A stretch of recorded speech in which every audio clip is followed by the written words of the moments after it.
तीन बहनों की लालची भाभी। करिश्मा, रेशमा और मनीषा तीन बहनें हैं। उनका एक भाई भी है, मयंक। मयंक अपनी बहनों को बहुत प्यार करता है, लेकिन मयंक की पत्नी सविता इस मामले में मयंक से बिल्कुल ही अलग है।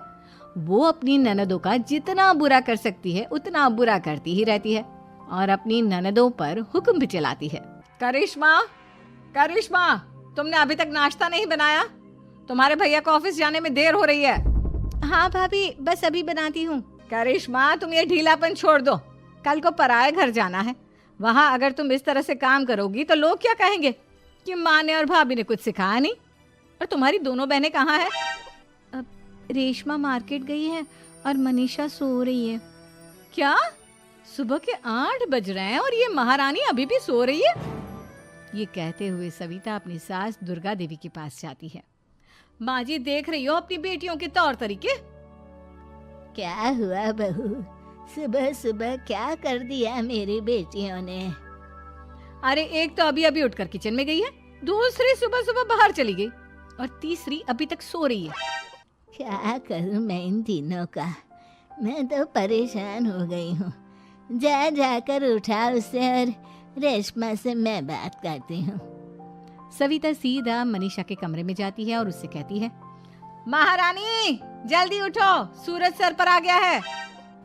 भाभी थोड़ी देर और सोने दो ना, मैं रात को लेट सोई थी। वो क्या है ना, यूनिट टेस्ट चल रहे हैं। शराफत से उठती है या नहीं, या फिर पानी की भरी बाल्टी डालूं तेरे ऊपर? नहीं भाभी, मुझे बिस्तर में नहीं नहाना, उठती हूँ मैं। मनीषा जल्दी से उठकर बाथरूम में चली जाती है। सभी आराम से बैठकर नाश्ता कर रहे होते कि तभी रेशमा बाजार से हाथ में सामान लिए आ जाती है। रेशमा को देखते ही सविता उस पर बरस पड़ती है। लो, आ गई महारानी। ऐसा भी क्या सामान लाना था जो सुबह आंख मलते ही बाजार की तरफ रवाना हो गई?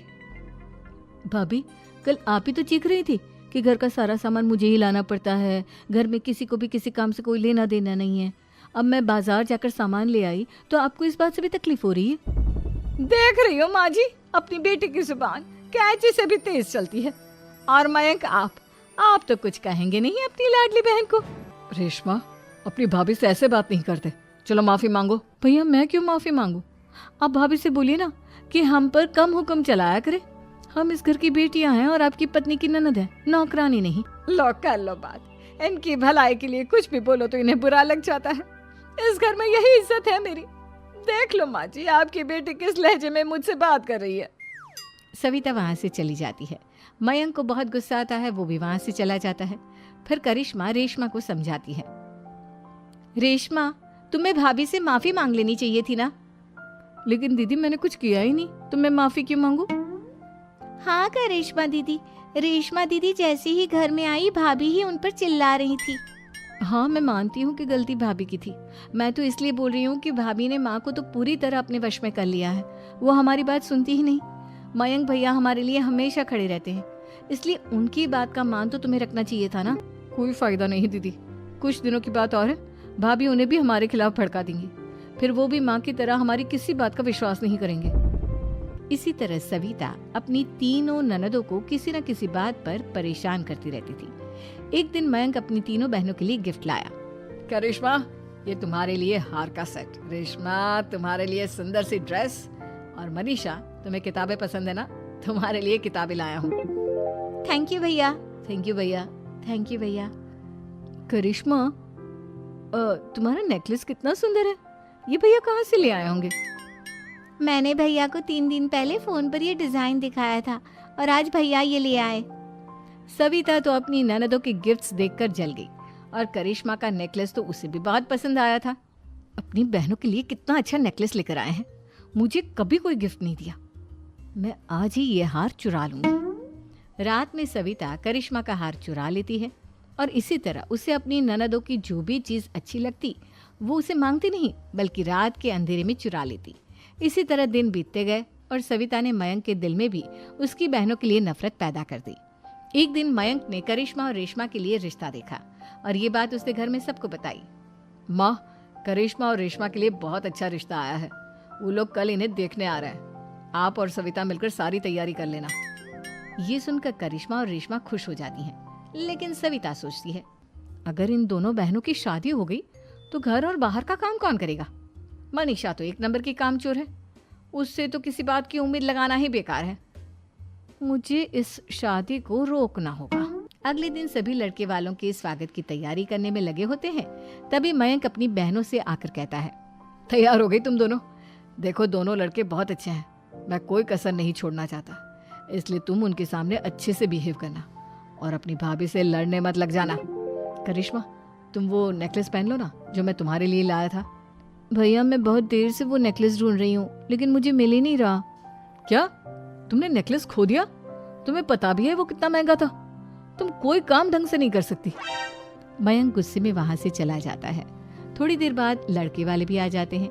वो दोनों बहनों को पसंद कर लेते हैं और रिश्ता पक्का हो जाता है। लेकिन सविता के दिमाग में तो कुछ और ही खिचड़ी पक रही थी। वो पंडित जी के पास करिश्मा की कुंडली लेकर जाती है और उन्हें पैसे देकर करिश्मा की कुंडली बदलवा देती है।